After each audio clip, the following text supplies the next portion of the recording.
దీనికి కారణం ఏంటంటే మొన్న కరూర్ తమిళనాడులో కరూర్ అనే స్మాల్ టౌన్లో విజయ్ రోడ్ షో నిర్వహిస్తున్నప్పుడు తొక్కిసలాట జరిగి 41 మంది చనిపోయారు, 58 మంది గాయపడ్డారు. దీనికి విజయే కారణం అనేది విమర్శలు విపరీతంగా వచ్చాయి. ఎందుకంటే ఆయన కావాలని లేటుగా వచ్చాడు.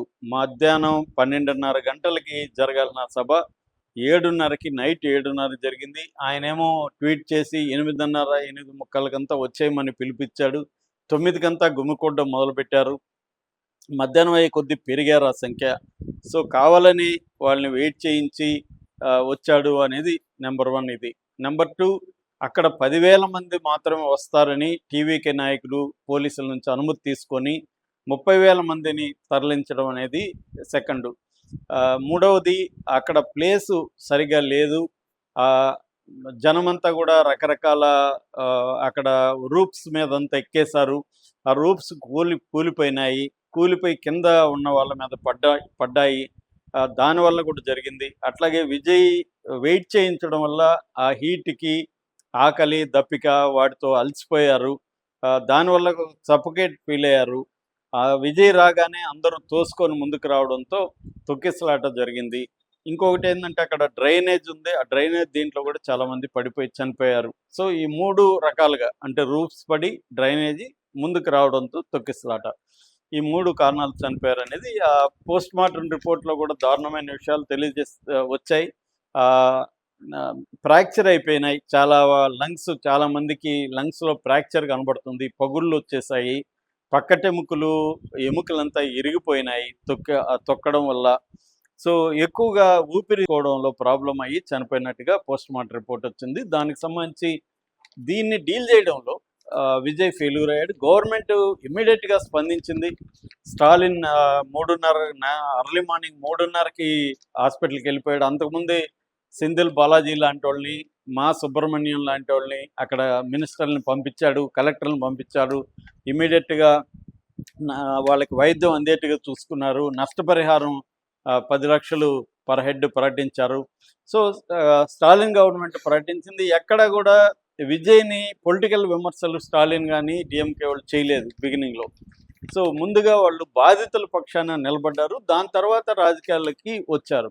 సో ఈ వ్యూహాన్ని పసిగట్టి వేగంగా రియాక్ట్ అవ్వడంలో విజయ్ ఫెయిల్యూర్ అయ్యాడు. విజయ్ ఏం చేశాడు, జరగగానే వెళ్ళిపోయాడు. తిరుచికి వెళ్ళి ప్రత్యేక ఫ్లైట్లో చెన్నై వెళ్ళిపోయాడు. 3 గంటల పాటు ఆయన స్పందించాల.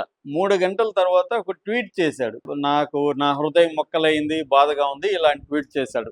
కనీసం ఒక మీడియాతో మాట్లాడడం కానీ, ఒక వీడియో రిలీజ్ చేయడం కానీ చేయలేదు. లేటుగా 2-3 రోజుల తర్వాత వీడియో రిలీజ్ చేశాడు. అది కూడా బాధ్యత తను తీసుకోలేదు. అది కూడా దాని ఏమంటారు, బేలగా మాట్లాడాడు. అప్పటికే టీవీకే నాయకుల్ని అరెస్టులు చేశారు. దాంతో వాళ్ళని అరెస్టులు చేయకండి, నన్ను చేయండి కావాలంటే అని మాట్లాడాడు తప్ప అతను దీన్ని ధైర్యంగా ఎదుర్కోవడంలో ఫెయిల్ అయినట్టుగా మనకు కనబడుతుంది. రెండవది ఏంటంటే, బీజేపీ విజయ్ని సపోర్ట్ చేస్తున్నట్టే ముందుకు వస్తుంది. కానీ ఈ హోల్ ఇష్యూని విజయ్ మీద ప్రెజర్ పెరగడానికి బీజేపీ దీన్ని అనుకూలంగా వాడుకోవడానికి ట్రై చేస్తుంది.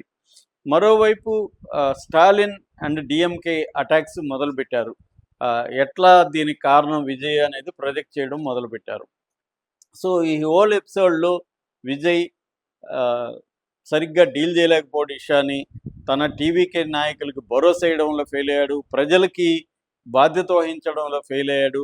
అట్లాగే డిఎంకేని అటాక్ చేయడంలో, ఎందుకంటే పోలీసులు వీళ్ళు అడిగిన వెన్యూ ఇవ్వలేదని వార్తలు కూడా బయటకు వచ్చాయి. మేము అడిగిన వెన్యూ ఇవ్వలేదు, అక్కడ ఇరుగ్గా ఉన్న వెన్యూ ఇచ్చారు, తగినంత ప్రొటెక్షన్ లేదు, తగినంత సంసిద్ధత, అంటే అంబులెన్స్లు కానీ, తర్వాత పోలీస్ ప్రొటెక్షన్ కానీ తగినంత లేదు అక్కడ, ఇవన్నీ గవర్నమెంట్ ప్రొవైడ్ చేయలేదు అన్న విమర్శలు చేయడంలో కూడా విజయ్ ఫెయిల్ అయ్యారు. అంటే ఒక డిఫెన్స్, అఫెన్స్ రెండు, అంటే విమర్శ, ఆత్మవిమర్శ. తనది ఆత్మవిమర్శ చేసుకోవాలి, తన వైపు నుంచి ఫెయిల్యూర్స్.